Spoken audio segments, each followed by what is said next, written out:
Well, hey there, guys. Greetings and a heartfelt salutations. Welcome back to the channel for this installment of Open Mic, where the mic is open, the floor is yours. We are here to talk about the things that you guys want to discuss and talk about.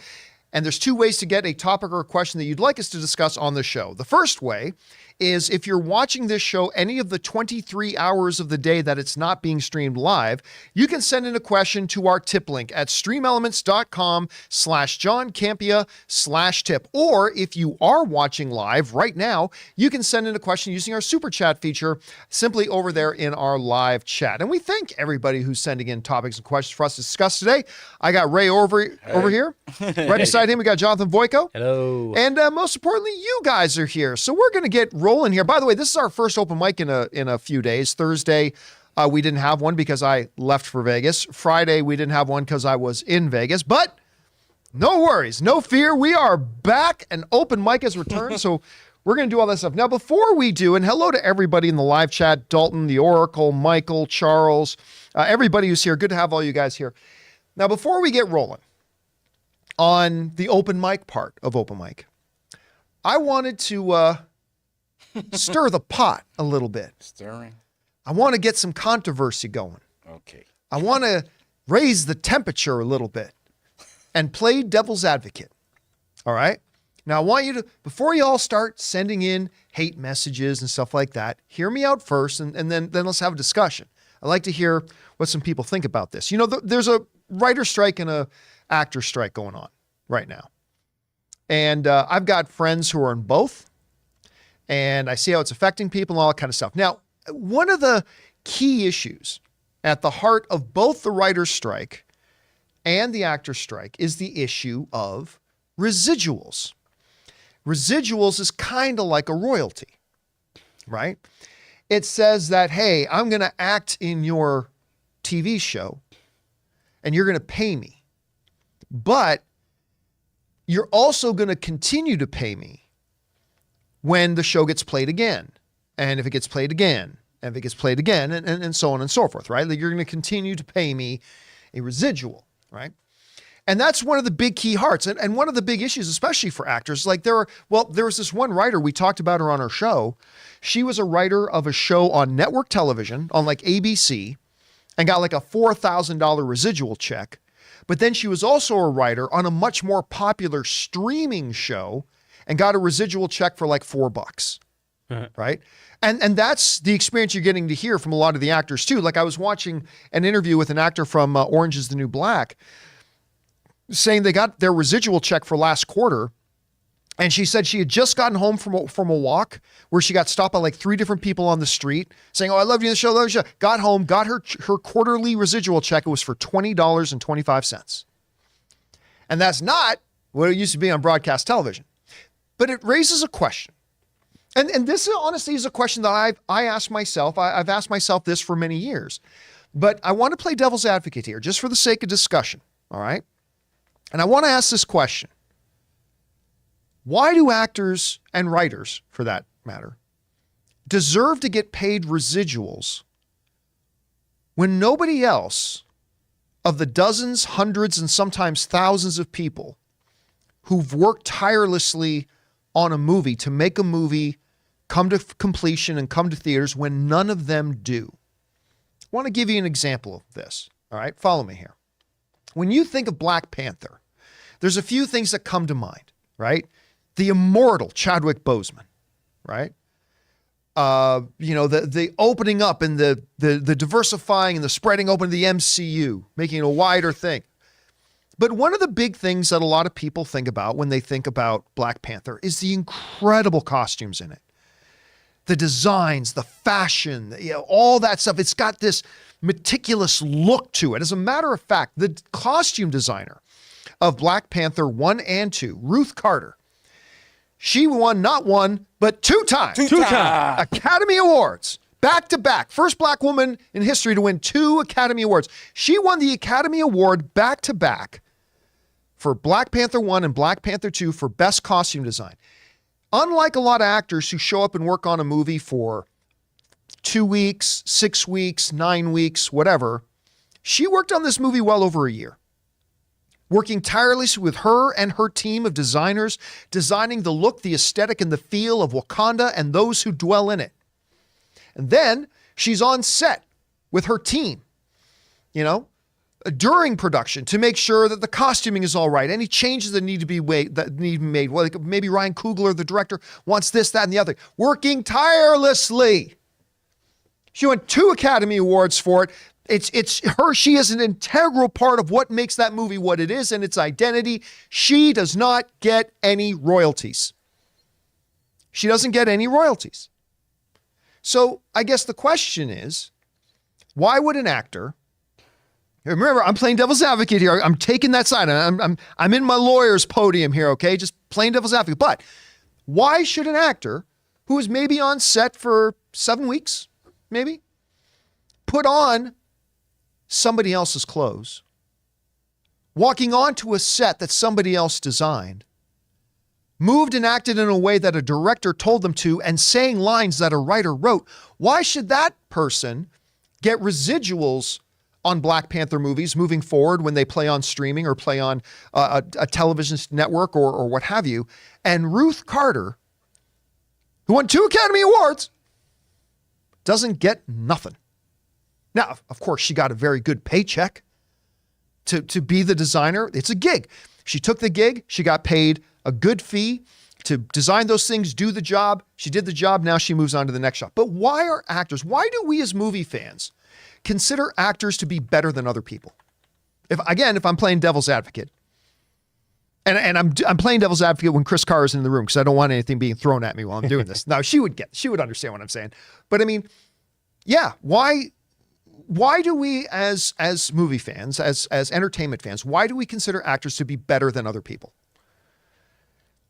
I've got friends in IATSE who are set designers. They will work for like 6 months designing and constructing sets, building these worlds. Barbie is a great example of this.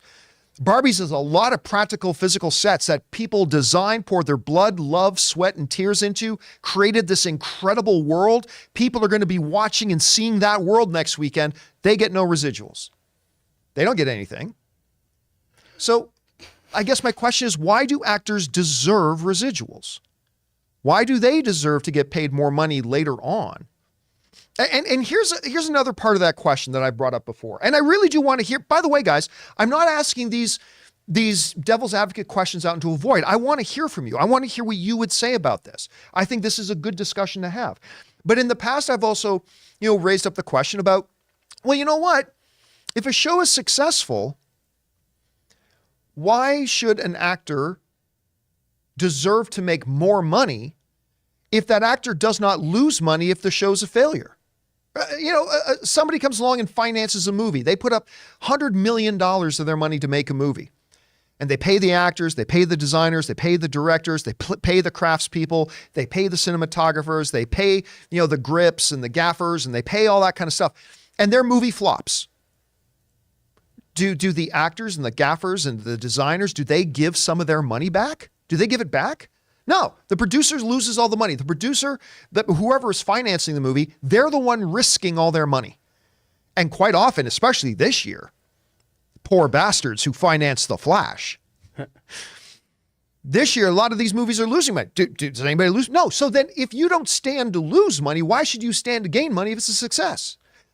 Again, just throwing that out there as an example to that. Because honestly, there's a part of me, we did a story today on the John Campea podcast about another actress in Orange is the New Black telling stories about how while they were working on the show, this big global phenomena hit show, a lot of the cast had to hold a second job just to make ends meet and couldn't even afford to take a cab to get to set.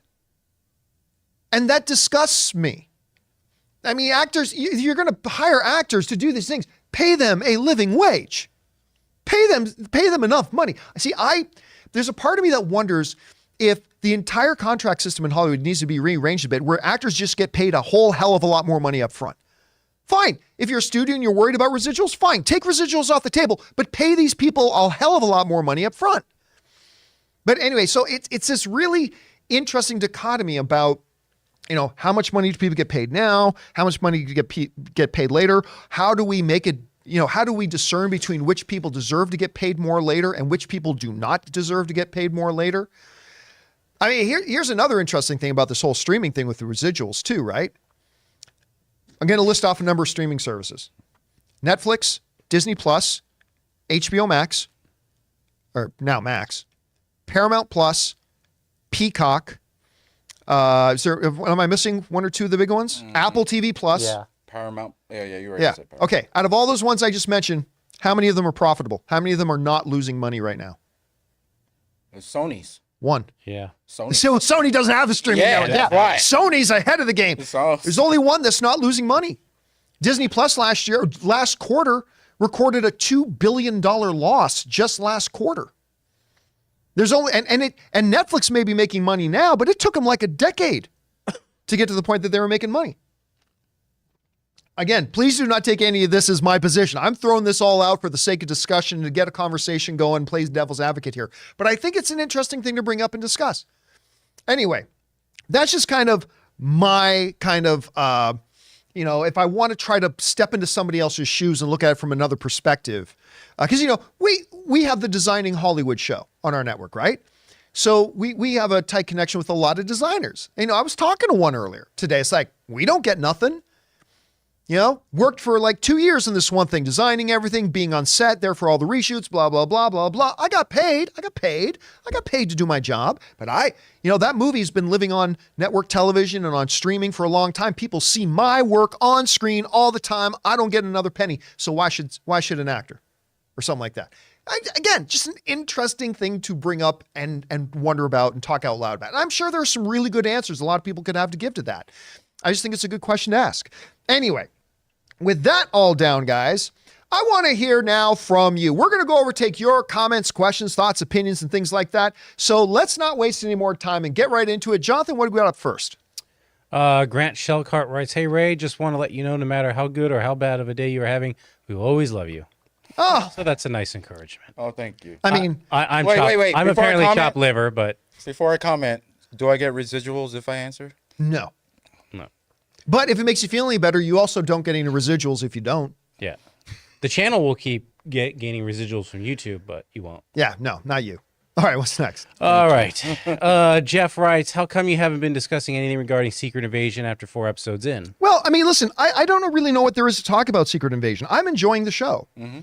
But I also haven't been talking about all the other shows I'm watching right now either, right? So, and listen, not a ton of people are watching Secret Invasion. So we could bring it up and discuss it, but we're going to be talking to the wall because we're going to be alienating a lot of people during the discussions because not a ton of people are watching it. So I'm watching it, I'm enjoying it, but I don't really think it's been, shaking the earth the way like WandaVision did when it was playing. Every single episode was big, new, fantastic mysteries. Just not a lot to talk about, even though I'm liking the show. I have a feeling when the show ends, we'll have some things to talk about. Yeah. It's just, it feels like one of those shows you just want to ride out. You don't want to really try to figure out or try to pick at what's going on. You just, I'm just taking it in. Somebody wrote in a little bit earlier today on when we did the podcast, wondering if we could just do one open spoiler discussion for it once the season ends. And I like that idea. I think we can do that. But it's just like the episode in, episode out for Secret Invasion. Don't really think it's worth doing it, but I am enjoying the show. I'm liking it so far. And it's like with shows like Severance, you want to talk about it after every episode because it's such a mystery. Yeah. It's such a water cooler show to actually watch. But this one is kind of like it's going the way we all like, it's a political intrigue thriller that doesn't lend itself. Now, again, if everybody was watching it, then we could do open spoilers after every single thing because there's more of us to participate in the conversation. But that's just not the way it is right now. All right, what's next? Okay, Zet Pasta Sauce Walters. Hey, crew, what is your biggest pet peeve during the movie theater that's not about the theater? Mine is bringing a baby to a theater and pulling out your phone during the movie. Mine is pulling out a phone during the movie because there's no reason for it. There's just simply no reason for it. Unless you have the letters DR in front of your name, where a hospital may be calling you to say, hey, a dude was just in a motorcycle accident. We need you to do spinal surgery on him in the next 20 minutes or he may never walk again. You don't need to have your phone. I'm sorry. You're not that important. You're not that important. You do not have to have that. So that's the thing to me. People bringing babies, I am 100% okay with people bringing babies to a theater. I really am. Because you know what? We don't talk about it, but 9 times out of 10, a baby is perfectly fine during a movie. We only notice that very noticeable 1 time out of 10 when a baby gets fussy. Now, when that happens, I just think the parent needs to be responsible to say, hey, try for a minute to get the baby to settle down. And if the baby doesn't settle down, then you got to go, hey, I got to be aware of everybody else in the theater. I'm going to take my baby outside. And that's fine. Other than that, I have no problem with people bringing babies to movie theaters. What about people making babies in the theater? I've told you my drive-in theater story, right? Hey, next. Yeah, I'm not going to go over the drive-in movie theater story again. All right, what's next? Mia Dula writes, can an actor be nominated for 2 or more roles for an Oscar in the same year for different movies they're in? Yes. And yeah, George Clooney was nominated. Maybe it was somebody else. I thought it was Clooney that might have been nominated for Best Lead Actor and Best Supporting Actor in the same year. But anyway, at any rate, the answer to your question is yes. Or what about 2 different movies, but for the same category? I do not believe that is the case. So I don't think, let's say Timothée Chalamet one year. I don't think, I mean, I don't know if he's going to be any good neither, but let's say Dune 2 and Wonka, right? I don't believe that he can be nominated for Best Lead Actor for 2 different movies. I think he can be nominated for Best Actor in one and Best Supporting Actor in another, but I don't think they can be nominated for Best Lead Actor in the same movie. It'd be whichever one got the most votes for him. Yeah, something like that. So they can only be... Now, somebody else, I know several people who are voting members of the Academy. If you are a voting member of the Academy, you know otherwise, go ahead and write in and let us know. All right, what's next? Anonymous writes, hey, John and crew, did you know that Mission Impossible 7 is a $291 million budget? And apparently on Wikipedia, part 2 is that the runtime is 202 minutes long. That's 3.5 hours long. No, okay, whoever wrote that on Wikipedia is just bullshitting. They don't have a final edit of the next Mission Impossible. They don't have a final edit. Yeah, how would they? It's not even done shooting, is it? No. So don't believe anything. Always be very, very dubious of any information. I mean, sometimes the information on Wikipedia is very solid, but you can't read it and just take it to the bank that it's true. There is no final cut of the movie. And we did talk about the cost of it. I mean, a lot of the extra expense of Mission Impossible was the fact that they made it right through the pandemic. They took extraordinary measures to meet COVID protocols. And there are stories about how Tom Cruise actually leased out cruise liners offshore so the crew and the cast could be separated from the general population to make them more safe from COVID and all that kind of stuff went in. So I'm not quite sure how much the movie would have been were it not for all that. Maybe it only added another 15 million or another 20 million to it. I mean, it looks like an expensive movie, but as far as the runtime of the next one, pay no attention to any reports coming out because they do not even have a final cut yet. All right, what's next? All right. Also, someone was asking if costume designers have a guild. Yes, they do. It's IATSE 892. There you go. Charles the mailman writes, in 50 years from now, will there still be humans in film? Since human actors require things like money, food, toilets, wouldn't it be cheaper for our lazy descendants to just pay Tom Hanks' great grandkids a few bucks and let AI take care of the rest? No, it will never be as good. No.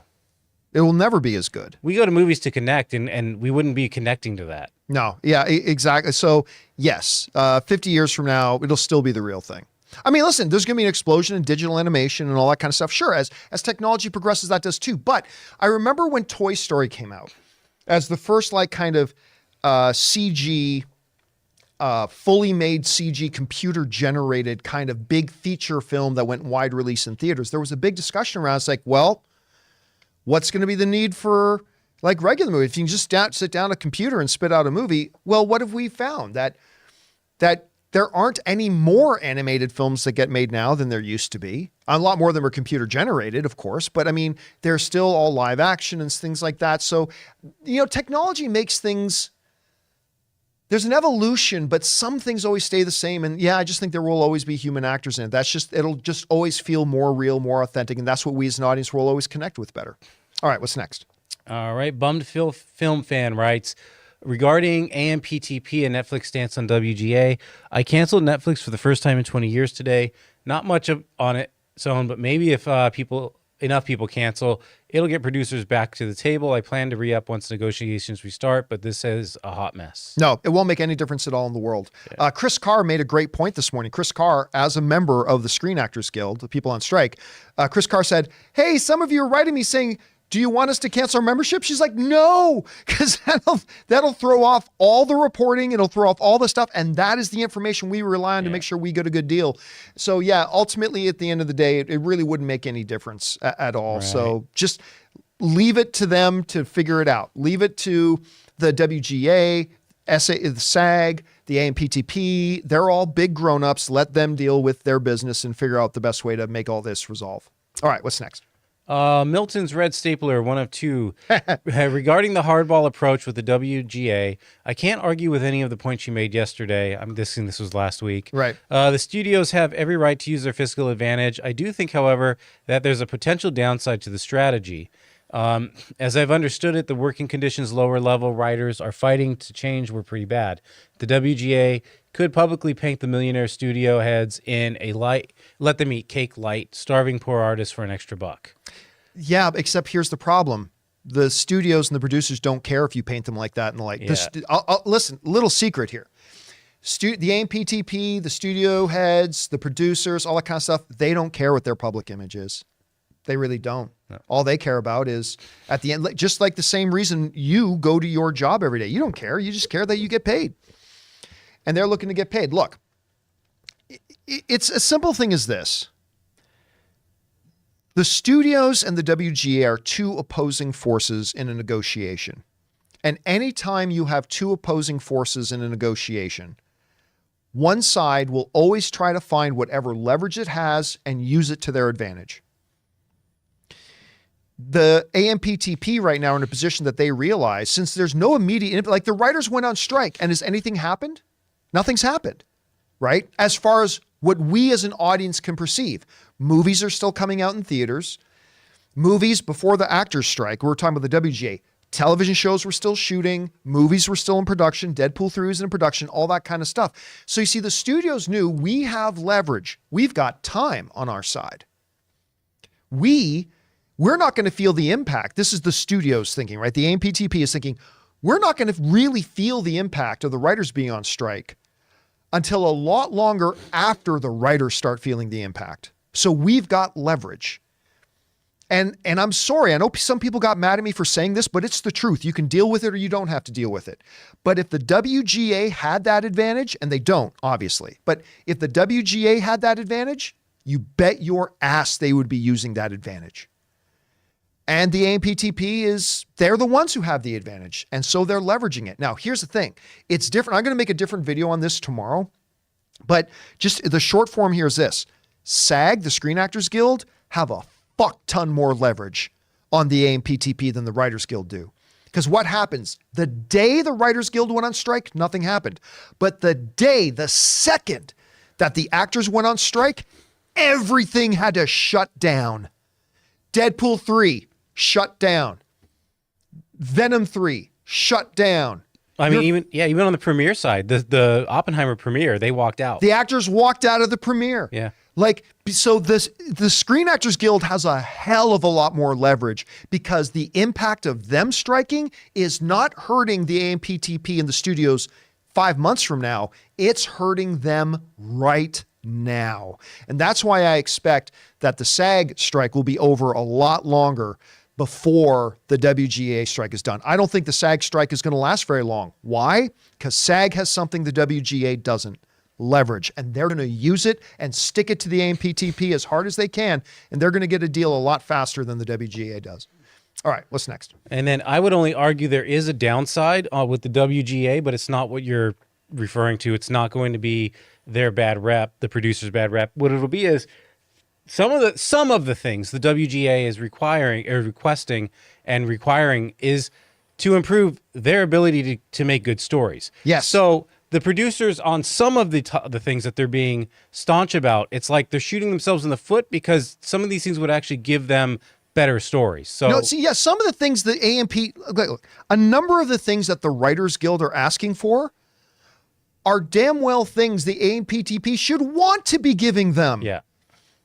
Like, I mean, yeah, listen, I get there are some issues on the table that I can see the studio side. Yeah, there's some, but there's a lot of things at WGA that the writers are asking for that is ultimately going to make the studio's product better. And they should be giving them that stuff. Anyway, but some people are just closed-minded. All right, what's next?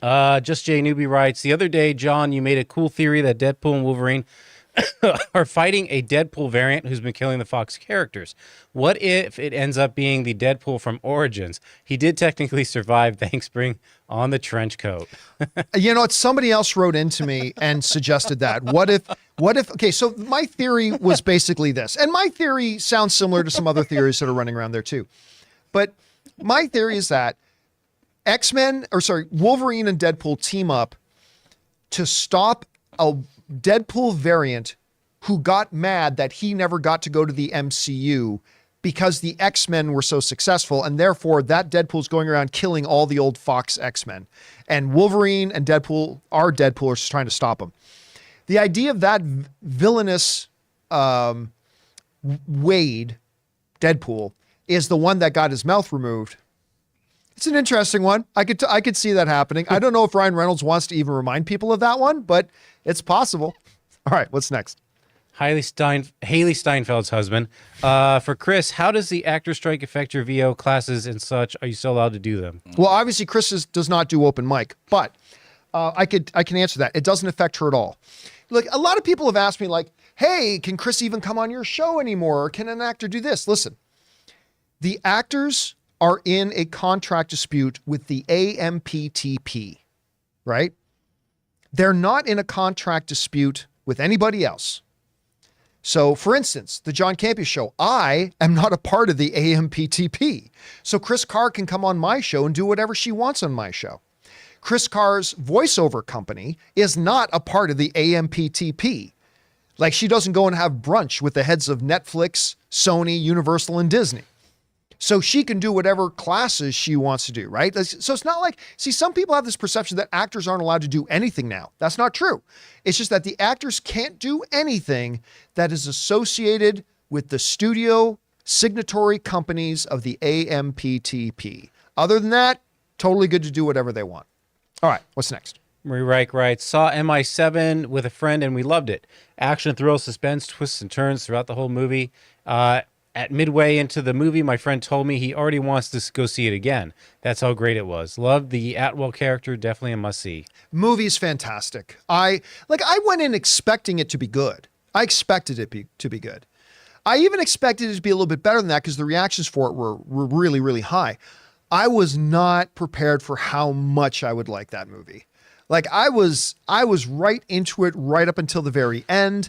The characters are great. The twists and the turns, the suspense, the action, the stunts. I mean, it's just it's a cliche thing to say. It is a thrill ride of a movie. You know, you come out of that theater, you feel you just got off an amusement park ride. Yeah. It's a great, great time. And I don't know why more people aren't going to see it because it's fabulous. All right, what's next? All right. Perplexed writes, why does Disney Plus bother making 6-episode series if each episode on average is 30 minutes? When you cut out so much and make each series into a 2.5 to 3 hour movie, other streaming platforms make it work because of a 6 to 8 episode series are on average 60 minutes. Because somebody at Disney suggested that this would be a more cost-effective way and still get all the benefit. And they're learning that it's not true. Somebody convinced the uppity-ups at Disney Plus and Disney that, hey, you know, yeah, we could make 10 episodes an hour each, but we could make them like a half hour each and like 6 episows and spend half the money and we'll still get all the benefit. And still somehow have episodes within that 6 arc be distractions from the overall arc. Yeah. Like somehow in a 6-episode thing. Listen, I have watched regular network television shows that are 22 episodes a season and every episode was a banger. And yet somehow Disney Plus finds a way to have 6-episode seasons and still have 1 or 2 of those episodes be empty filler. Yeah, by the way, that? Filler episodes can still be great if they're still high intensity, have good impact, tell a good story. That's perfectly good. That works. A filler episode is not necessarily a bad thing, but when it's an empty filler episode, like this was just pointless, Like, I don't know. Look, they got to realize that maybe it was worth a shot. Maybe it was worth, you know what? We can make these shows for half the price that, say, HBO makes Game of Thrones. We can do for half the price and still get all the benefit. You know what? I'm not going to blame them for taking a shot at it. I wouldn't have, but I won't blame them for doing it. But you now got to realize this format doesn't work. I mean, yeah, you made a great Ms. Marvel series. Fantastic. That show's mind-bogglingly good. But it also could have been a lot more. And it had some problems because of the brevity of the series and certain things that you couldn't flesh out. And certain, like, it just could have been better. And the ones that hurt, well, I mean, they were just bad. That definitely could have been better if you gave them more of a real presence. And if not, then just make a movie out of it. Obi-Wan is a great example of that. And it's not true for every one of the series, but Obi-Wan's a good example of Obi-Wan. We saw the edit. That one dude did the movie edit of Obi-Wan. Mm-hmm. He cut some stuff out, moved some things around, added a couple things in. And I'm telling you, the movie version of Obi-Wan was significantly better than the Disney Plus series version of it. So, hey, full marks for trying, but now you got to learn your lesson that it didn't work. Now start doing it a different way. And they know better because when they announced the Daredevil series, Feige leaned in 18 episodes. Yeah, they knew that's what people wanted to hear. Yeah. Right? So they got to turn that around. Yeah. All right, what's next? Tack writes, I did the math, and with AMC A-List, I've gone to $200 worth of movies this summer for the cost of $25 a month. Being that you inspired me to get it this summer because of how many big movies came out that flops, consider this my thank you. Oh, thank you. Yeah, listen, if you are a movie fan, as many problems as I have with AMC theaters, and I won't go over all of them again. Yes, you will. No, I won't. AMC A-List is the best thing to ever happen to movie fans. It's the best program out there. I pay like under $25 a month, and I get up to 12 movies a month. Yeah. That is insane. It's so good. And if you live anywhere near an AMC theater, I think you should give it a shot. Now, I'm getting very close to boycotting AMC. I'm not. But I won't go into why. I won't talk about Grand Admiral Fuckchuckles again. But honestly, A-List is the greatest program out there. It's fantastic. So if you're not taking advantage of it, you really should. Yeah. All right, what's next? All right. Audi Hash It Out writes, John commented on Blue Beetle ship looking like night owls. The creator of Watchmen Moore wanted to use Blue Beetle and others, but DC had him make new characters. Do you think it would have been wiser for DC to let him use characters he originally wanted? I don't think so. I don't think it would be as special as it is. Like, Watchmen is considered as special because it was totally original and unique and all that kind of stuff. And I have a feeling that if he used pre-existing characters, I wonder if it wouldn't have lessened the impact of it overall. And now listen, I say this as somebody who's not the world's biggest Watchmen fan, but you can't deny its absolute cult classic status. And I just don't know if it would have been seen that way if they hadn't have done it that way. All right, what's next? James writes, the last time the WGA and SAG were on strike, at the time Ronald Reagan was president of SAG. No, that's not true. 1960. Yeah, it was the 1960s that both were on strike. I think he may have been the president of SAG in 1960, Ronald Reagan. Oh, he's talking about president of the union. The union, yeah. That's funny. I think that's actually a nice little factoid. I like that. That's pretty cool. All right, what's next? All right. Stinky Binky writes, have you guys seen, for $20, oh, thank you, Stinky Binky. Have you guys seen and or heard about the movie coming out July 28th called Talk to Me? I have heard of it. It's a horror movie made by two YouTubers who got it into Sundance this past January. And the reception for it was amazing. Can't wait for it. Love to hear your thoughts. I don't think it rings a bell. I've only seen, I think, like a movie poster for it. Talk to Me. Yeah. So I just remember the last time they tried to make a movie with YouTubers what was that? Ray, maybe you can help me out here. He was like one of the most famous YouTubers on the planet. It was Sean. Oh, Dawson? Yes. Sean Dawson was one of them. And they made this little horror movie. I think it was called Smiley or Mr. Smiley. Remember that? Yeah. Uh-huh. And like some studio, I can't even remember which studio is behind. Actually, Sean Dawson came into our studio and he was really nice. He came in, gave an interview for us. He was really, really pleasant. But the studio decided, well, these kids are a bunch of YouTubers are super famous. We'll just make a movie. It'll be a hit. And it completely flopped. Yeah. To be fair, A24 it looks like has picked this up though. A24 picked it up. Yeah. Well, I mean, that's a resounding positive. Yeah, but I'm not familiar with this, unfortunately. All right, what's next? Luke1234 writes, if I worked at a car manufacturing plant and a car gets sold, then that used car gets sold again and again. I don't get residuals off the sales. So why should the writers or actors, you did a job, you get paid, now move on, should residuals disappear? You know, actually, it's funny is that, remember, these are questions that got written in right like a day or two ago, before they heard what I was going to say. I think that is a very legitimate devil's advocate question to ask. I mean, with all the people who pour their blood, sweat, and tears, and a lot of people work on a movie a lot longer than actors do, why should actors get residuals and all those other people who work just as hard, if not harder and longer, to bring a movie to fruition, why don't they get residuals when they do? I once used this as an example, okay? I once used this as an example, but I'll modify it a little bit. You know that see if you can find a picture of this, the Globe Concert Theater in Las Vegas? Mm-hmm. I don't know if you guys are familiar with this, but in Las Vegas, right, Ann and I just saw it in person this weekend. Oh my God, it's impressive. But there's this new giant concert dome that's opening up in Las Vegas next month. And it's going to start with U2 doing like a 2-month residency there or something like that. And it is stupid gorgeous. They're calling it there it is right there. And that dome on the outside, it can be anything. We were looking at it and it had basketballs going around, and it's from a distance, it's brilliant HD. It is mind-blowingly gorgeous. And inside is this like 20,000 seat stadium, whatever. So let's follow up on what you were just asking there. Let's say you were the manager, the project manager of that concert dome, and you spent 3 years working your ass off, bringing that concert dome to fruition and bringing it into a reality.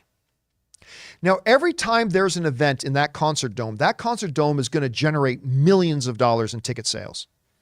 Every single night, every single time they have a concert, a show, or whatever in that facility is going to generate millions. Do you think that project manager, do you think that guy who worked his ass off for 3 years to bring that thing to fruition, do you think he's going to see one dime of those ticket sales?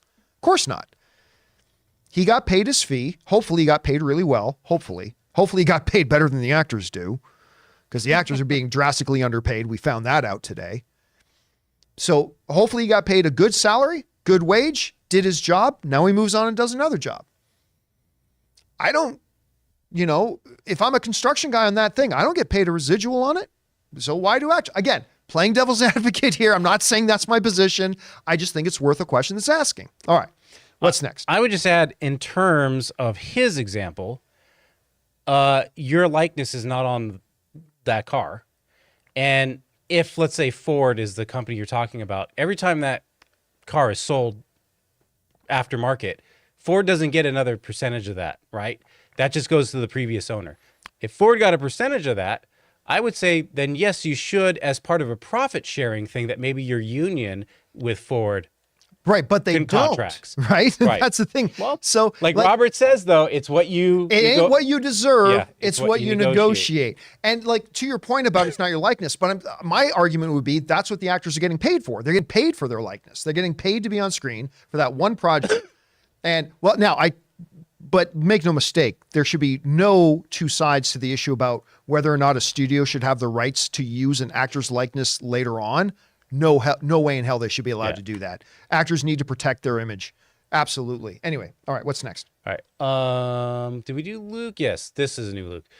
Do you think there should be a limit or cap on actors, directors' salaries that no matter how successful your franchise is, no matter how many awards you may have, you cannot exceed pay cap? Well, that's their contract each time. No, I mean, look, it's again, the same Rob quote. It ain't what you deserve, it's what you negotiate. Yeah. Like if do I think big star actors get paid too much? Yes, I do. I think most actors don't get paid enough. Right. But I think the big star actors, I do think they get paid too much. But that being said, if I'm Robert Downey Jr. and a studio comes to me and says, we want you in this movie for $5 million, and I say no, and they say to me, well, what will you do it for? And I say, $25 million. Hey, if that studio wants to give it to me, that's on them. Yep. I don't believe there should be kept. Now, you can then make the argument, well, John, if Robert Downey Jr. is getting $25 million for this movie, that's why the smaller actors in the movie aren't getting paid enough. Okay, there's a discussion to be had there. But let's say that they're divorced from each other and they're two totally separate issues. I have no problem with a studio making whatever offer they want and an actor or a director accepting it. If you want to pay that to me, great, you pay that to me. Now, again, it becomes a little bit more muddied if me making $25 million means that other guy who was going to get paid $100,000 is now going to get paid like $60,000 or less. Well, then there's a problem. Right. But other than that, hey, get whatever you negotiate. Go for it. Yeah. All right. What's next? Ethan Holgate writes, "Hi, John and crew. Have to say I truly love Dead Reckoning, and it honestly might be the best Uncharted movie I'll ever see.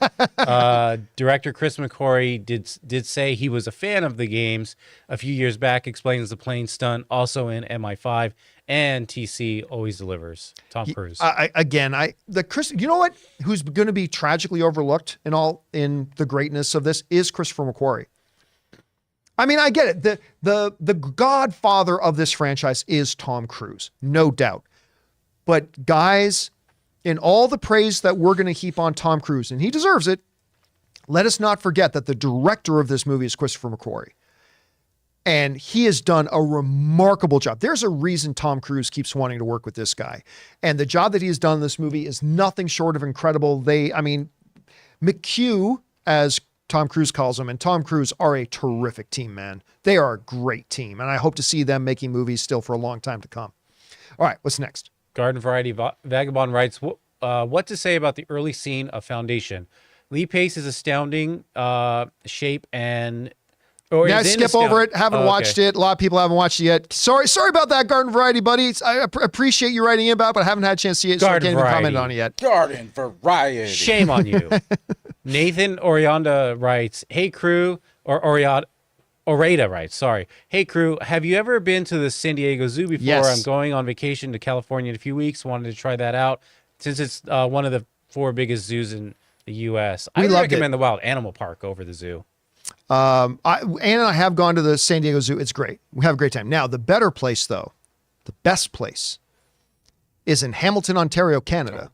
Yeah. Oh, yeah. Opposite corners of the world. Agree. Yeah. You agree. It's a place called African Lion Safari. That was interesting. It's one of those places. There are others like it around, but I think this is the best one where you literally, in your own car, you drive through the safari, and you're literally... Giraffes will come up, stick their head in your car. Monkeys will come by an area. Lions come up and look at you through your window. All that kind of stuff. Now, sometimes they make you sign a little waiver because sometimes the monkeys get a little antsy, little flingy, and they see like an antenna on your car. They think, I would like to have that antenna, and the monkeys will come and break off your antenna or stuff like that. You got to be careful. Sometimes maybe damage can happen to your car, but you get right up close to these animals. It's absolutely amazing. But yes, the San Diego Zoo is a great time. I think you'll have a wonderful time. We had a rental though, so we didn't have nothing to worry about. Yeah, we were in a rental car, so we didn't care if that rhino. And listen, we were right up close to a rhino. If that rhino decided to dent up the car, we would have been okay. Go ahead and take your Bugatti there. All right, what's next? BK Dan writes, hi, John. Do you think that European guilds will or should stand in solidarity with SAG WGA? Will, I have no idea. Should? Why should they? No, because what if they're happy in their deal? Remember, the European guilds are dealing with European entities. Yeah. Like, that might be treating them much more fairly than the AMPTP is with theirs. So, no, will they? That's up to them. Should they? Absolutely not. It's 2 totally separate issues. All right, what's next? All right. Garden Variety Vagabond writes, cool to see Iman Vellani and Kamala Khan's Miss Marvel is coming to ABC in August on 2 Saturdays, 3 hours each, to gain a larger audience ahead of the release of the Marvels. Is this part of a new larger strategy by Iger? We actually talked about this on the John Campea Show podcast a little bit earlier today, which, by the way, John Campea Show podcast on your favorite podcasting app of choice, Apple Podcasts, Spotify, your favorite podcasting app. Go and subscribe to it today. But we just talked about that today. I think it's great for 3 different reasons. Number one is putting a spotlight on Ms. Marvel again, which is, other than WandaVision, the best show Disney Plus has ever put out, at least on the Marvel side. Number two, by putting it on ABC on broadcast television, it's going to introduce the character to a whole new audience that may not have Disney Plus. So now everybody can see it. And number three is that it's going to give some much needed promotion for the Marvels coming up. Because right now, average film fans are looking at the poster for the Marvels and saying, okay, I recognize Brie Larson. I don't know who those other two are. So it's good for them to do that. Will that make a huge difference? I don't know if it'll make a huge difference, but it's definitely a good, smart move on their part. All right, what's next? Okay, we got Jello21 who writes, don't know if you guys saw, but Feige is getting a star on the Walk of Fame. His impact on the movie industry can't be denied. My question is, what do you think he'll do next if he leaves Marvel? I'd imagine he'd have all of Hollywood lining up for him. You know, I thought for a long time that the logical thing for him to do would be to take over Star Wars, but that's just going to be a lateral move for him. And I don't know, for all we know, he might be the new head of Star Wars. I mean, we know Kathleen Kennedy's out, so maybe, I don't know, maybe we'll be Kevin Feige, but it doesn't make as much. Well, I would love to see Kevin Feige take over Star Wars. It would just be, again, for him, it would just be a lateral move. I think when he sees it as time to move on from Marvel, it's going to be offered something like an unto, not even James Gunn's new role as the head of a studio, but I'm talking head of a studio. Like, I'm not talking about a sub studio like Marvel, like Pixar, like DC. I'm talking about a chief creative officer of Warner Brothers, a chief creative officer of Disney, or CEO of Universal Pictures. I see that being the next logical move for him. Like, just making a lateral move, I don't think that's what he'll do. I think it's actually take over as the head spot of one of the major studios. I think that's the next move for him. All right, what's next? Luis Cortez writes, rewatched Interstellar before Oppenheimer. What a beautiful movie. One of the greats, in my opinion. In the end, it wasn't science or math equation that saved humanity, but the love between a father and daughter and a promise that he would come back to her. I actually think Interstellar might be my second least favorite Christopher Nolan film. How dare you? I like it. I like the movie. I'm a thumbs up guy for Interstellar. But I think the only other Christopher Nolan movie that I don't like more than it is The Dark Knight Rises. I think the third Batman film is his quote unquote worst movie, but even his worst movie's good. I just think Christopher Nolan swung for the fences on a lot of things in that movie. Some of it connected, some of it didn't. I enjoy the film, but I like almost all of his other films more. But you're disappointed in me, Ray. You look really sad. Like, you look actually despondent right now. I just wonder where that thumbs up is. Must be in your butt. Because that movie's awesome. I'm not saying it's not good. I like the movie. I'm on your side. You know, like some of the things. I'm on your side. Some of the things. Okay, what's the worst Christopher Nolan movie then? The worst? I would agree with you. The third Batman. But even yet, I still like that one. I like it too. That's how good Christopher Nolan is. Even his worst movie, I quite like. And that's the third of series. You're gonna drop the ball eventually on one of them. All right, what's next? Garden Variety Vagabond writes, the last episode of Jack Ryan sure gave a few good men chills. Have not watched the newest season of. You know what? I didn't watch the last season either. See, I watched Jack Ryan season 1, loved it. Watched Jack Ryan season 2, really liked it. I never did watch Jack Ryan season 3 because the trailers, here's the thing. The trailers made it like, oh, now Jack Ryan's on the run from his own government. It's like, come on. Like, every fucking single one of these shows and movies does that. At some point, the hero, like Kiefer Sutherland in 24, right? Hero of the first season, but then he's on the run from his own government. He's been framed. The government thinks he's a bad guy. Like every single one of those spy espionage shows eventually gets its movie or its season that they're on the run from their own people. Like Mission Impossible does it. James Bond does it. Bourne does it. Like every single one of these movies and franchises and television shows does that. And I was like, that kind of turned me off. And even though I love the first 2 seasons, I haven't watched it since. But maybe I should get back on for the last season and watch the last one. All right, what's next? All right, the Dumb of All Fears writes, what prevents the studios using particularly ruthless negotiations and counteroffers? If it were me, I'd go to SAG and say, yep, we won't use AI or digital likeness. We'll grant fair pay residuals, improve conditions, so on. But no SAG member gets paid more than $500,000 per movie or TV season, and no more back-end deals on box office unless they fund the movie. You don't want your members underpaid and exploited, then we stop overpaying them as well. Well, sure. Like if you are the AMPTP, you can bring that to the table, but a deal doesn't get done unless SAG agrees to it. Yeah, you're not the emperor, dude. There's no point in bringing an offer that you know the other side isn't going to accept. And by having a $500,000 limit, you're not, there's no way SAG would agree to that. Right? There's just no way. So you can go with that offer, but it's not going to accept it. And again, SAG has a lot more leverage on the studios than the writers do. Because every day that the actors are not on set shooting their movies is costing the studios millions. So just like the studios are kind of are in a position to kind of stick it to the writers, the actors are in a position to stick it to the studios. And they should. If you got leverage, use it. And I think they will use that leverage. So yeah, you can go and offer that, but they're not going to accept it. So it's kind of pointless. You know what I mean? I mean, they're not going to put a cap on CEOs. If you're going hunting for the best that you can get, you're not going to put a cap on it. Nope. It just won't happen. All right. What's next? Sam Fisher writes, like you, I believe the Fantastic Four have been cast for a while, but can you explain why I'm seeing a bunch of outlets reporting that they have to stop casting for Fantastic Four? Is it because the actors sign union contracts? I didn't think actors got paid for auditions. Here's the thing. Paid. No. If you are an actor in the Screen Actors Guild, you cannot do anything with any studio that is a member of the AMPTP. You can't do a promotional tour with them. You can't do a late night talk show guest appearance.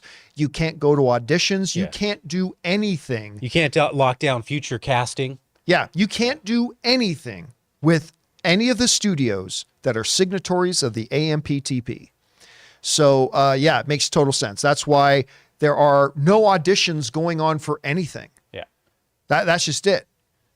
I mean, there could be some auditions going on for some small indie films with little studios that are not members of the AMPTP, that sort of thing. Yeah, but like no Universal, Paramount, Disney, Warner Brothers, Lionsgate, like no movies made by any of these things or any of the big TV networks, Netflix, whatever.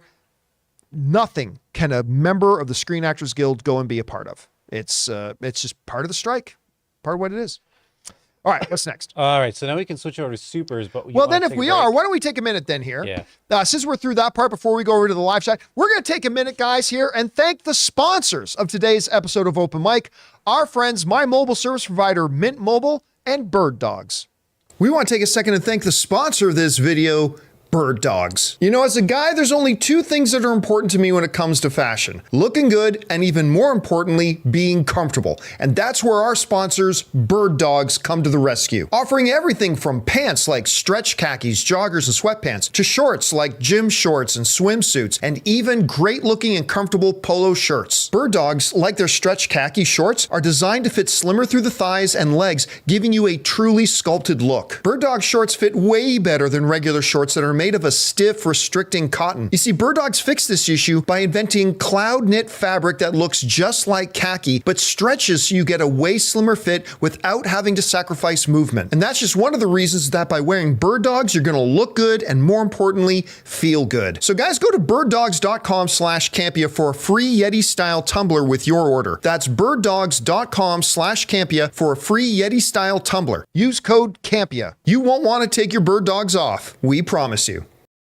We want to thank a sponsor of this video, Mint Mobile. From the gas pump to the grocery store, your utility bills and favorite streaming services, inflation is everywhere. Seriously, make it stop. Thankfully, there's one company out there that's giving you a much-needed break. It's Mint Mobile. As the first company to sell premium wireless service online only, Mint Mobile lets you order from home and save a ton with phone plans starting at just $15 a month. You guys know that ever since I switched to Mint Mobile, I've been saving almost 70% a month over my old phone plan. For people looking for extra savings this year, Mint Mobile offers premium wireless for just $15 a month. By going online only and eliminating the traditional cost of retail, Mint Mobile passes the significant savings on to you. All of their plans come with unlimited talk and text plus high-speed data delivered on the nation's largest 5G network. Use your own phone with any Mint Mobile plan and keep your same phone number along with all your existing contacts. Switch to Mint Mobile and get premium wireless service starting at just $15 a month. To get your new wireless plan for just $15 a month and get the plan shipped to your door for free, go to mintmobile.com/Campea. That's mintmobile.com/Campea. Cut your wireless bill to $15 a month at mintmobile.com/Campea. And thank you to our friends at Mint Mobile and Birddogs for sponsoring this episode. All right, guys, with that down, let's get on to the live questions that you guys watching live have been sending in. What do we got up here first? D-Train writes, box office projections shouldn't exist. Dead Reckoning open to 80 million domestically in 5 days. Why are people ignoring Monday through Thursday? It makes no sense. The movie will be a hit. People should focus on positivity. Why shouldn't box office projections exist? It's a business. You always project. What? There's no logical reason why there should not be box office projections, by the way, that are 95% of the time bang on the money, sometimes a little off, and maybe about 1% of the time way off. And listen, no, you don't count Monday through Thursday as your opening weekend because that other movies didn't get to count Monday through Thursday in their opening weekend, right? You count, like, again, I'll go back to the example of Little Mermaid. Little Mermaid opened on a long weekend. And over that long weekend, it made $126 million. But you can't say that when other films don't open on a long weekend, because then you can't compare it. So therefore, Little Mermaid's official opening weekend is not $126 million. Little Mermaid's official opening weekend is $95 million. Because if you're going to compare apples to apples, it has to be that. So no, Mission Impossible Dead Reckoning should not count. There's no reason. It would be completely unfair for, say, I don't know, pick another movie that's out recently, Transformers Rise of the Beasts, that its opening weekend is 3 days. Oh, but Mission Impossible gets to count 5 days. No, you don't get to count that. Now, where it does count is at the end of the day when you look at the box office totals, when it's all said and done. Of course you include that. You include everything at that point. But no, if you're going to compare apples to apples, if you're going to compare opening weekends to opening weekends, you got to compare it. Otherwise, you got to take all movies and say, well, you know, Transformers opening weekend was the opening weekend plus the next Monday and the next Tuesday and the next Wednesday. And we don't do that. So, yeah. Didn't this Mission Impossible break like the 5-day weekend for the franchise or for something, right? I think the guy is just saying, you know, even though like the 3-day is like 56.2. Yeah, disappointing and like good, like we were reporting or like we were saying. It did do well in the 5-day. I think he's just saying, why don't we focus on... It did well for Mission Impossible. Like the last Mission Impossible Fallout, I believe, made like $76 million over its first 5 days. This one made $80 million in its first 5. So it's right kind of in line with what it did. But no, opening weekend has got to be opening weekend. I mean... Yeah, it would have been more maybe if it opened on that weekend, but we'll never know that. So you just go with what you got. Look, but it won't matter because at the end of the day, what really counts is when the movie's out of theaters, how much money did it make overall? That's the only really important number. And that will be counted. So we don't have to worry about it. All right, what's next? John Redcorn writes, I've seen articles that say Iger is potentially preparing to sell Disney to most likely Apple. If you told me this back in 2019, I would say you're crazy. I believe back in 2022, there was a little show called the John Campea Show where we specifically talked about that. Yeah, it comes up all the time. Yeah. Look, if there is any company in the world, look, the reality is there is no other company that even possibly could buy Disney. Well, no, there is one other, Amazon. There are only two companies on the planet that would be in a position really to buy Disney. One is Amazon, one is Apple. I don't think Amazon has any interest in it whatsoever. I'm not sure Apple does either, but if anybody would do it, it would be Apple. Because as we pointed out before, Apple and Disney have a very close connection. They actually share some board members. So, I mean, that would be, look, it's not impossible. It's not, I'm not saying it's likely, but it's not impossible. All right, what's next? Raymond Verrata writes, despite dying in Amazing Spider-Man 26, Miss Marvel is coming back in a new series written by TV Kamala Iman Vellani. Like TV, she's a mutant now. Yeah, I didn't read the story, but I saw a headline on that Iman Vellani, the actress who plays Ms. Marvel, that Marvel Comics got her to write a comic about Ms. Marvel, brought her back, and they're actually making the character a mutant. So I don't know the details, but I thought that was really cool that they let the actress playing it be involved that way. So they're bringing back Miss Marvel, but her version of Miss Marvel is a comic. Yeah. In the comics. Yep. Okay. By the way, I just have to point out again, I'm legally obligated to point out that Iman Vellani, good Canadian kid. In case you didn't know that, good Canadian girl. Getting to write them Marvel fly comics. Off the shelves now. All right, what's next? Joe Adonis T writes, John, you have no excuse not to watch it. Pinball is now on Hulu. Yeah. Double with Flamin' Hot and Blackberry bought last weekend. Okay, look. I'm going to do a... First of all, Ray's very happy. I'm going to do a... Ray's very excited for pinball. Hulu. Whose Hulu do I borrow? It's not about, listen, contrary to popular belief, I don't watch every TV show and every movie in theaters or on streaming. I don't have time to watch every single thing that comes out. That's fine. We don't need you. Right? And it's Pinball not that don't need you. And there's lots of stuff that I am excited for that I just never have time to get around to watching. Nobody does. Nobody has the time to watch everything they want to watch. I'm going to do a triple feature. I'm going to do all three I want to do, so did they say Blackberry's on Hulu too? Yeah. I want to see that. You got to do a triple feature. Because I've seen the other two, and I love both of those movies. So. I am a little bit more interested in the Blackberry movie because I have heard great things about it, but also Blackberry is a Canadian company. So obviously I got a little bit of a Homer thing with that. Sure. A little bit, but the reality is I just don't have time to watch I don't watch everything. I watch a lot of stuff. I like to talk about a lot of stuff, but I don't have time to watch everything that's out there. So, listen, Ray got me hyped on it, but between the stuff that I'm watching, the stuff I've got lined up in my queue, I just know when I get around to watching it. Don't make it a priority. I have a feeling when you see pinball, you'll be like, this movie is that good. Well, if that resounding recommendation. I'm just saying, sometimes like what I really, really love, mate, sometimes it doesn't go that way. All right, what's next? All right. Jedi Master writes, do you think Sound of Freedom cut into some of Mission Impossible's box office? I saw my local AMC added more showtimes for it, and they kept filling up. I don't think it's really made any difference. I mean, when I looked, I could be wrong by a couple of million on this, but the last time I looked at the box office charts, I think Sound of Freedom made like $27 million. Yeah. That's not really enough to make listen, every single movie in movie theaters has other movies competing with it. And a lot of times it's with movies that make a lot more than $27 million. So did it have any real impact on what people saw there? No, I don't think so. Any more than I think, Transformers Rise of the Beasts being in theaters had a real impact. I don't think so. Like every movie has 15 other movies in theaters that are making money. So sure, there's an impact, but is it a practical impact?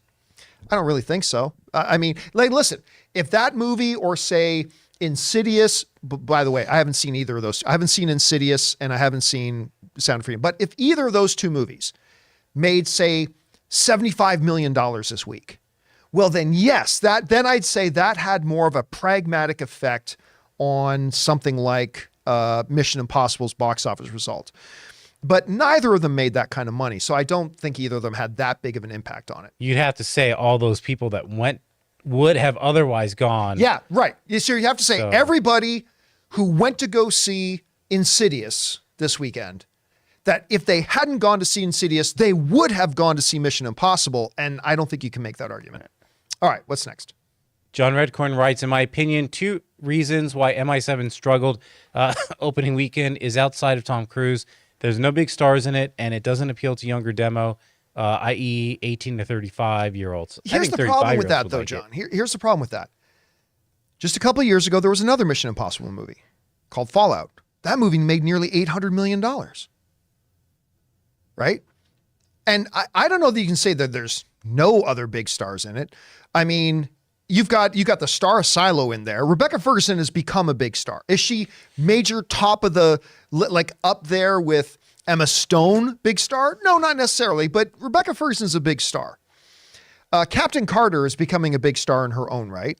You've got series regulars like Simon Pegg, Ving Rhames in there as well. So it's very recognizable. That's the word I'll use. It's a very recognizable cast in there too. And as far as not appealing to the younger generation, last one made it. Now, again, I'm not ready to say that Mission Impossible is struggling at the box office, right? It made the amount of money opening weekend that's kind of in line with what the other Mission Impossible movies have made. I just thought, mistakenly so, I thought that this movie would do significantly better opening weekend than the other Mission Impossibles. Number one, because the movie looks fantastic, but number two, because it was going to ride on that Tom Cruise momentum coming out of Top Gun Maverick. And I really thought that Top Gun Maverick, Tom Cruise love, all that kind of stuff would make us see a noticeable increase in opening weekend box office for Mission Impossible Dead Reckoning over the other Mission Impossible films, but it didn't. But that doesn't necessarily mean it's struggling. We're just going to have to see how it does on its second weekend. Yep. All right, what's next? Orange Hand writes, visually favorite and least favorite sports uniform. The greatest uniform ever made on God's created planet is the Toronto Maple Leafs. Oh. I mean, I'm pretty sure God himself on the 8th day created the Toronto Maple Leafs and all things associated with them, particularly the most iconic uniform design in the history of mankind. The worst, there are some bad ones. I think the best is the tiger stripes. Come on.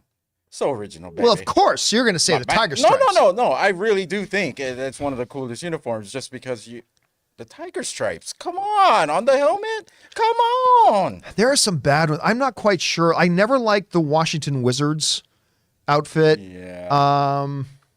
What's a really bad one in the NFL?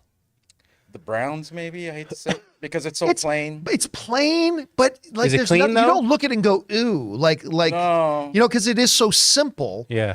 Yeah, I'm not sure. Yeah, I don't know. All right, what's next?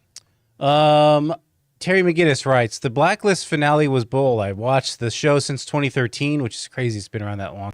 And the writers didn't even bother to put in any answers. Absolute disappointment. You know what? I love the Blacklist. I have not watched this season yet. So I clearly haven't watched the finale, but I haven't watched the final season yet. So I have no comment on that right now, which it's too bad. If the ending disappointed you, that's too bad. I have really enjoyed the show. And even if the last season completely sucks, I've really loved the show.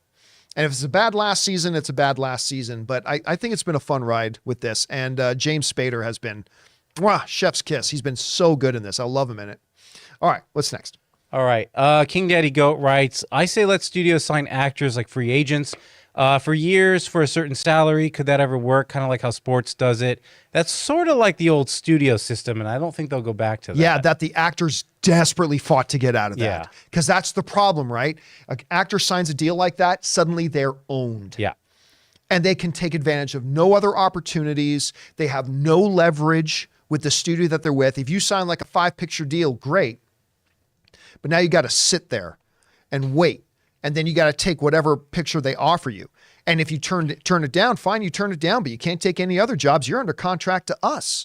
I mean, it is like the old system, like Jonathan was saying, and that is a system the actors desperately did not want to have any part of. It gives studios all the power. It gives them all the leverage, and it really fucks over the actors and the talent. So yeah, they would never go back into a system like that, nor should they. All right, what's next? Boonley Tan writes, only 10 minutes of ads before I saw MI7. Great film, too. Where'd you see it? I'm not going to go into my regular rant on that, but God bless whatever movie theater that was that only showed you 10 minutes of trailers and ads before the movie started. That's a good place to go. Keep going there. All right, what's next? All right. Dildar the Glorious writes, you hear Iman Vellani is writing Miss Marvel comics. Now I'm hyped for it. Hey, listen, to be fair, I have no idea if Iman is any good of a writer at all. She might suck. I think it's great she's getting the opportunity I'm not going to say it's made me more excited for it because, hey, honestly, I would rather somebody who's got 15 years of experience writing great comic book stories, writing the comic book I'm about to read. But I'm excited that a good Canadian girl like her is getting a shot to try it out. So it'll be interesting to see if it turns out any good. I'm interested in getting this first issue just because it's really unique. It's a unique, So I expect this thing to probably be off the shelf. Like I hope so. Day one. But more importantly, I hope it's good. Yeah. It's not just like lame. All right, what's next? Tyler writes, "Hey John, what happened to the newsletter?" Oh, so here's what happened in the newsletter. I've been giving it some more time, but I will answer this now. So we launched the John Campea Show newsletter, right? And it had an explosion of people sign up for it right away. But then we noticed the new signups really slowed to a trickle. And we got to around 2,000 subscribers in the newsletter. Like we got to 1,000 instantly. And then the next 1,000 took weeks. And then it was really slowing down. So I sent out an informal little survey to about 50 of our newsletter subscribers. And I asked several questions, right? About like how important is getting the newsletter every day to you? Do you find it super useful? Blah, blah, blah. And honestly, the responses I got, and listen, I'm a big boy. I can say this. The response I got was the message I heard was basically this: John, we like that you're putting out a newsletter, but your newsletter isn't that great. I'm like, you know what? Cool. I'm going to not put out the newsletter for a couple of days and see if anybody mentions it to me. I might have gotten 2 messages from people asking me, hey, where's the newsletter? Like nobody noticed that the newsletter stopped going out. And to me, that was a really good sign that number 1, the newsletter isn't really valued that much by our readers. Number 2, I wasn't probably doing a very good job making the newsletter. That's on me. I've never thought I was a great newsletter producer. I think it was good though. I did too. But there are a lot of things that I think are good that other people don't think is good, right? The reason I laughed is because when you said, I'm a big boy, I can handle this. And you said, you know what? I thought in my mind, I heard you go, F y'all. You know what? Yeah, fuck y'all. I think the newsletter's great. Screw you and not appreciating my newsletter. Yeah, so I think it just ultimately decided that people weren't signing up for it anymore. And the people who were signed up for it said, oh yeah, your newsletter's fine. It's like, okay, so this isn't really important to people. So decided to pull the plug on it. I haven't really reached that final decision yet, but it looks like we're going to pull the plug on the newsletter just because of those. Newsletter. The newsletter. I'm sorry. You shut up. You stupid Filipino mouth. All right, what's next? Ray shouldn't say every joke that comes to mind. Big Cookie writes, what do you think about doing occasional episodes of after shows as an intro to open mic? I'm not quite sure I understand. What's as a story, let's say there was an after show a show last night. We would normally do an after show for open mic with a quick, but then it's spoiler review. But then people who don't want to be spoiled about the last night's episode can't watch open mic then. It would have to be a non-spoiler review. See, that's why those open spoiler discussions have to be totally separate videos. Yeah. Because otherwise we're like, people's going, well, I can't watch open mic today because I didn't see last night's episode of Secret Invasion. You know what I mean? So, I like thinking out of the box, but that particular approach I don't think would work, unfortunately. All right, what's next? All right. Kia Street writes, how can actors get streaming residuals for Netflix if it's watched billions of times on demand? Is extra money to actors even feasible based on the nature of how Netflix... I would say only if it was ad-based. Yeah, and I made a video about this the other day, last week, about why the residual issues is such a sticky issue, right? Because here's the thing. When your show gets, say, replayed on television, right? Okay, so let's say ABC is going to rerun. I'm just making up a scenario here. Okay, follow along with me. If ABC is going to rerun an episode of Seinfeld, right? Okay, they'll broadcast it, but they're also selling ads, right? So ABC is generating new revenue by broadcasting that show and you watching it. So since new revenue is being generated by this show replaying, then a residual, a bit of that gets to go to the actors, the writers, stuff like that, right? It's a cut, but only a cut of the money generated by that particular showing with the ad revenue generated, blah, blah, blah, so on and so forth. With the traditional model of streaming, That's a problem. Because I'm a Netflix subscriber, right? So I pay my 18, 20, whatever my Netflix bill is now. Let's say $20, argument's sake. So I pay my $20 a month. Great. So Netflix has got my $20 a month. But if I now go and click on Love is Blind, is that on Netflix? Yeah, I think so. It is? Okay. So if I go click on an episode of Love is Blind, which by the way, you will never catch me dead watching that show. That being said, Netflix isn't actually making any money off me clicking that, right? Me going to watch Love is Blind is not generating any money for Netflix. They don't get a single cent from me watching Love is Blind. If I then click over and watch a bit of season 1 of Stranger Things, Netflix is not generating a single cent of revenue from me going and clicking on that. It actually becomes better for Netflix if I don't watch anything on Netflix. So you know how we were talking about this before we started going live here in the room. You know how just recently HBO and Disney Plus started dumping a bunch of shows off their networks? Guess what? And by the way, I am not saying actors and writers shouldn't get residuals. I'm just saying part of this reality is if actors and writers start getting more like higher rate residuals on streaming, you know what's going to happen? HBO Max, Disney Plus, Paramount Plus, Peacock, Apple TV Plus, they're all going to start dropping shows off their streaming services in huge numbers. Why? Because those shows are going to do nothing but cost them money and not make them any money. Yeah, they would either have to go all ad tier for everybody going forward. Yep. Because that's what TV did, and I get it. So then if that's the case, that's the case. But yeah. Again, Netflix will literally make more money off me as a subscriber if I don't watch any of those old shows. And every time I do watch one of those shows, I'm actually costing them money. So it's in their best interest to just dump the show off streaming. Because like no one's going to sign up for Netflix to watch season 3 of Love is Blind 5 years from now. So why do we want it on there and have our subscribers click on it and cost us money? It makes more business sense, they will say to themselves. It makes more business sense for us to just dump it off our service so we don't have to pay royalties on it because it's not making us any money. Here's the thing. When you are a business, you want to spend money on things that make you money. All right?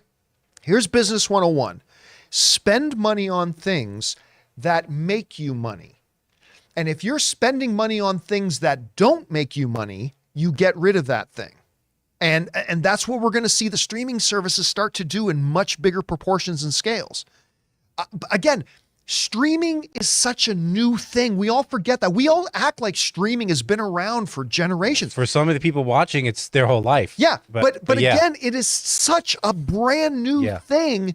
And I don't think the studios, I don't think the streamers, I don't think the actors, I don't think the writers, I don't think the executives, I don't think the producers, I don't think any of them have really figured it out yet.